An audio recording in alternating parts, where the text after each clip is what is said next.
ফ্যাসিবাদের বিরুদ্ধে গণতন্ত্রকে পুনরুদ্ধারের জন্য যে আন্দোলন, এই আন্দোলনকে খাটো করে দেখিয়ে এই যে প্রবণতা, এটা আপনার কোনোদিন একটা সম্পূর্ণভাবে একটা ঐক্যকে প্রতিষ্ঠা করে না। এই মুহূর্তে আমাদের সবচেয়ে বেশি প্রয়োজন কি, যে আমরা ফ্যাসিবাদকে সরিয়েছি, হাসিনাকে সরিয়েছি, কিন্তু একটা ইন্টারিম গভর্নমেন্ট আছে, যে ইন্টারিম গভর্নমেন্ট আমাদেরকে অতি দ্রুত আমাদের সকলের মতামত নিয়ে একটা সংস্কারের মধ্য দিয়ে তারা নির্বাচনে যাবে, যে নির্বাচনটা অবাধ নিরপেক্ষ হবে, জনগণের হাতে ক্ষমতা হস্তান্তর হবে, সেখানে প্রতিবন্ধকতার সৃষ্টি করছে। এক। দুই হচ্ছে, আপনি দেখবেন যে আমি একটু খোলামেলাই বলছি আর কি, অনেক সময় দেখা যায় যে অত্যন্ত দায়িত্বশীল রাজনৈতিক দলেরা তারা এমন এমন কথা বলছেন যেটা আপনার সামগ্রিক ঐক্যের জন্য খুব একটা আপনার উপযোগী নয়। এটা একটা সমস্যা। দ্বিতীয়ত সমস্যা হচ্ছে, আপনারা দেখছেন যে আমরা জানি যে এই প্রশাসন এখন পর্যন্ত ফ্যাসিবাদ মুক্ত হতে পারেনি, এবং এটা ফ্যাসিবাদ মুক্ত হতে না পারার অন্যতম প্রধান কারণ হচ্ছে এত ডিপ রুটেড চলে গিয়েছিল আপনার ফ্যাসিবাদ, ডিপ স্টেটে তৈরি হয়েছিল, যে সেখান থেকে আপনার এখন ফ্যাসিবাদ বিরোধী লোকজনকে খুঁজে বের করা কঠিন হয়েছে, তাও তারা করছেন। এখানে আমাদের যেটা সবচেয়ে বড় প্রয়োজন, সেটা হচ্ছে আমাদের ঐক্য অটুট রাখা, ধৈর্য রাখা, এই সরকারের সমস্ত কাজকে আপনার সমর্থন দিয়ে এগিয়ে নিয়ে যাওয়ার চেষ্টা করা। আরেকটা বিষয় যেটা আপনি দেখেছেন, যে ইন্ডাস্ট্রিয়াল বেল্টগুলোতে যে অশান্তি সৃষ্টি করা হচ্ছে, এর পছন্দ তো সুস্পষ্টভাবে ফ্যাসিবাদের দোষরদেরই আপনার ইঙ্গিত আছে, এটা পরিষ্কার হয়েছে, বোঝা যাচ্ছে। এই জিনিসগুলো আমাদেরকে আপনার আজকে এই যে কথাটা আপনি, যে প্রশ্নটা আপনি করলেন, সেটাই আমাদের কাছে মনে হয়েছে যে একটা চক্রান্ত চলছে।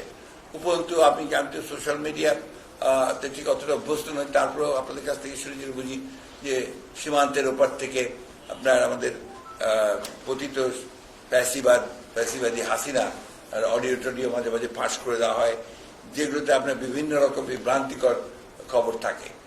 অন্যদিকে আপনার আরেকটা প্রচারণা খুব চালানো হয়েছে, আবার শুরু করার চেষ্টা করা হচ্ছে, সেটা হচ্ছে যে আপনার বাংলাদেশে যারা ধর্মীয়ভাবে সংখ্যালঘু তাদের উপরে অত্যাচার নির্যাতন চালানো হচ্ছে, যেটা একেবারে টোটালি বাকওয়াজ। এটা আমরা শুধু নই, ভারত থেকে যে সমস্ত সাংবাদিকরা এসেছিল, অনেক এসেছিল, তারা পর্যন্ত এখানে এই সমস্ত তারা দেখে গেছে এবং তারা রিপোর্ট করেছে যে যেটা বলা হচ্ছে এটা সঠিক নয়।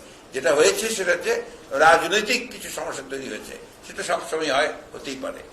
সুতরাং চক্রান্ত ওই জায়গায়, হ্যাঁ, এবং আমরা পছন্দ করি না।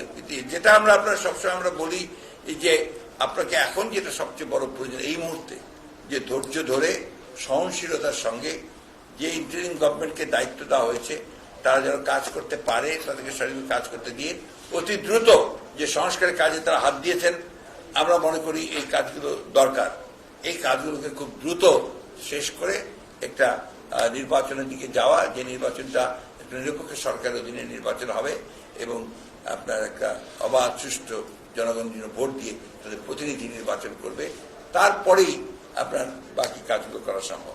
নির্বাচন কেন্দ্রিক যে সংস্কারগুলো প্রয়োজন, অর্থাৎ নির্বাচন কমিশন, প্রশাসন, আপনার আইন শৃঙ্খলা বাহিনী এবং জুডিশিয়ারি, এর কথাগুলি আমরা বলেছি। যেমন আমাদেরকে অনেককেই আমাদের শাস্তি দিয়ে দিয়েছে, আমাদেরকে শাস্তি দিলে যদি আপনার সেটা 2 বছরের বেশি হয়, তাতে আমরা নির্বাচন করতে পারবো না।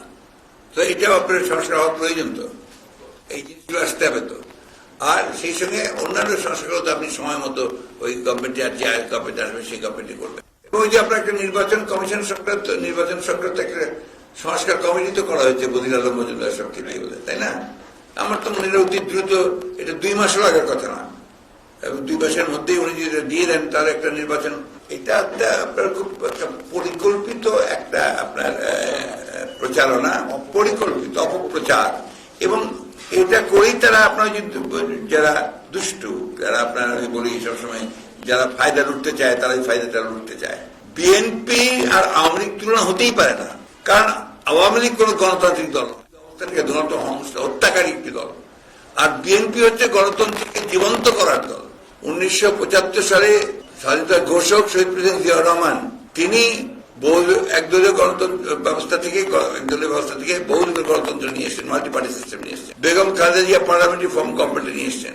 আমরাই কেয়ারটেকার গভর্নমেন্ট সিস্টেম চালু করেছি। সুতরাং এই দেশে গণতন্ত্রের প্রাতিষ্ঠানিক উদ্ধার ক্ষেত্রে যে ফান্ডামেন্টাল জিনিস, প্রত্যেকটা আমাদের হাতে করা, এবং আপনার ক্ষমতা হস্তান্তর করা শান্তিপূর্ণভাবে সেটা আমরা করেছি।